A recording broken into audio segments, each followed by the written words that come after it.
Bonjour. Suite à ma dernière vidéo perso, on m'a demandé si je pouvais revenir sur la notion de désamorcer les pensées. Alors en fait, je vais plutôt aborder la question de désamorcer le penseur. Quand le penseur est désamorcé, de fait, les pensées sont désamorcées. Entendons-nous bien, hein, par désamorcer, je ne veux pas dire qu'il n'y a plus de pensées, ce serait du délire. Je veux dire qu'elles n'ont plus de pouvoir et on ne se les approprie pas.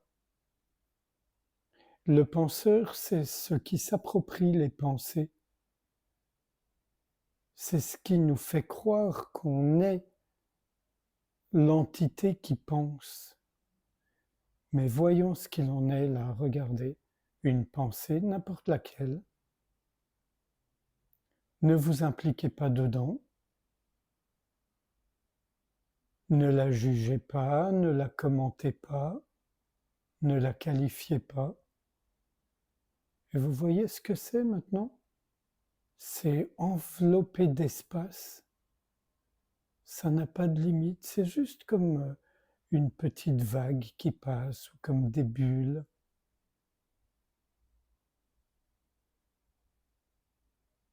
Alors évidemment, selon le type de pensée et nos réflexes conditionnés, on peut avoir envie de s'impliquer dans certaines pensées ou sans en avoir envie, se retrouver impliqué par habitude, disons. C'est là où la présence, l'observation sont des clés absolument merveilleuses parce que elles nous aident à désamorcer ça. Et quand on désamorce ça, on désamorce tout le reste, le penseur et les pensées. Donc la clé, c'est l'observation non impliquée, non réactive et non impliquée. Non réactive, ça veut bien dire ce que ça veut dire. Ça ne veut pas dire qu'on écarte quoi que ce soit qui se présente sous prétexte que ça ne devrait pas être là, selon quels critères à vous de voir. Mais au contraire, on accueille tout sans s'y impliquer, donc sans y réagir non plus. Quand je dis tout, c'est pas seulement les pensées, c'est vraiment tout ce qui se produit dans le champ de la conscience. Les perceptions, les images, les émotions évidemment, les sentiments. On constate tout ça, comment on peut passer du passé justement au soi-disant présent, puis projeter dans l'avenir, et ok, et il n'y a pas de problème avec tout ça, mais on l'observe, on en prend conscience. Et en prenant conscience, il y a énormément d'espace. Au début, ça peut sembler peut-être un peu plus d'espace, mais si on laisse tomber vraiment moi-je, ne serait-ce que le temps qu'on s'accorde à un petit exercice de ce type, ben cet espace, il va s'élargir, s'élargir, s'élargir. Puis on va très rapidement découvrir qu'en fait, c'est un espace illimité. C'est pour ça que moi je l'appelle espace infiniment ouvert. Il n'a pas de bord, il n'a pas de limite, il n'a pas de centre, il n'a pas de périphérie. Et il est toujours, toujours, toujours là. Et rien ne peut être en dehors de cet espace. Donc les pensées, elles sont au sein de cet espace. Et c'est pour ça qu'elles ne peuvent pas nous nuire si on accorde de l'espace. On ne peut pas se sentir mis en danger par des pensées. Si on se sent mis en danger par des pensées, c'est parce qu'on s'y implique et qu'on leur donne une certaine coloration, qu'on les qualifie, si vous voulez. Ça, c'est une bonne pensée, ça, c'en est une mauvaise. Celle-là, elle me stresse, celle-là, elle me libère. Non. C'est vrai qu'il y a des pensées plus soulagées, plus libérées que d'autres, mais ça reste des pensées. Là, ce qui vous est proposé, c'est d'aller à la source même, là où il peut y avoir des pensées, mais on voit bien qu'on n'est pas le penseur, on voit les pensées émerger, durer un moment, disparaître. Et si elles disparaissent pas, ça ne pose pas de problème, parce qu'on ne les alimente pas. Et si on se retrouve en train de les alimenter, il n'y a pas de problème. À l'instant même où on en a conscience, on cesse de le faire, et espace, présence. C'est pas plus difficile que ça. Bien sûr, comme on peut avoir des réflexes conditionnés très profondément ancrés, ça peut sembler difficile, mais ça n'est difficile que pour la pensée et moi-je. Donc si on laisse de côté la pensée et moi-je, ça veut dire si on ne s'implique pas dedans, si on ne leur donne pas du carburant, on est libre, là, maintenant, tout de suite. Et libre, ça veut dire qu'il y a énormément d'espace et on est cet espace.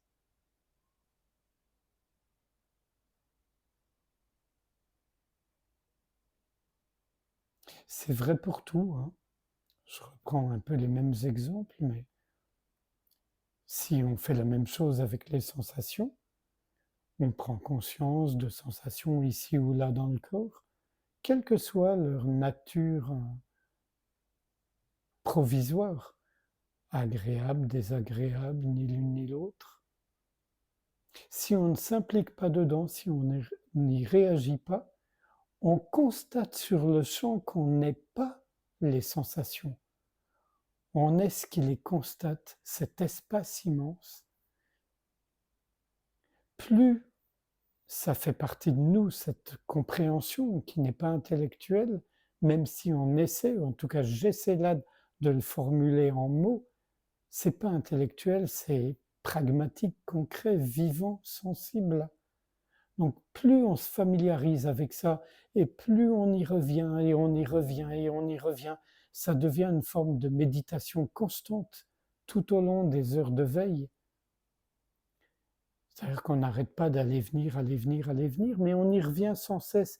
Et à force, c'est de plus en plus présent et ça imprègne vraiment notre quotidien et tout ce qui fait partie de notre quotidien. Et du coup, ben on a vraiment de plus en plus conscience qu'on n'est ni les pensées, ni les sensations, ni les émotions, ni aucun autre phénomène observable. On est ce qui les observe.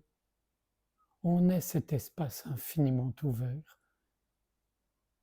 Alors après, vous comprenez, on ne combat plus les pensées, les sensations, les émotions.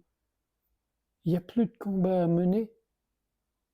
C'est bienvenu. Des fois, c'est pas bienvenu parce que le premier réflexe, par exemple avec une sensation très douloureuse, ça va être de s'en débarrasser. Ok, on se rend compte de ça aussi. Vous voyez, c'est un processus ininterrompu d'observation, d'attention à ce qui arrive en fait. Mais c'est pas à nous que ça arrive. Ça arrive, ça se produit. Et ce qu'on croyait être nous se dissout sous nos yeux, ou en nous-mêmes, ce serait plus précis. J'espère que c'est assez clair. Et sans réfléchir à ce qui vient d'être dit, je vous propose qu'on passe un instant ensemble en silence, à ne rien faire d'autre qu'observer sans s'impliquer, sans réagir, sans rien chercher.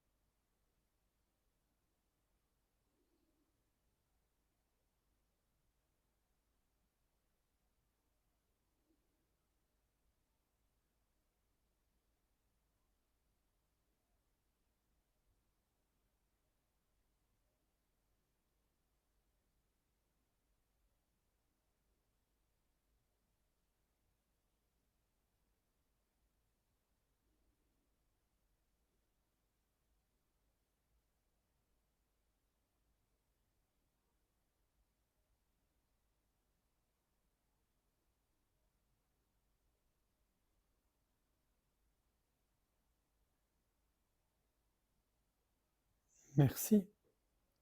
Une prochaine fois, je vous proposerai qu'on explore ensemble l'approfondissement de ce silence,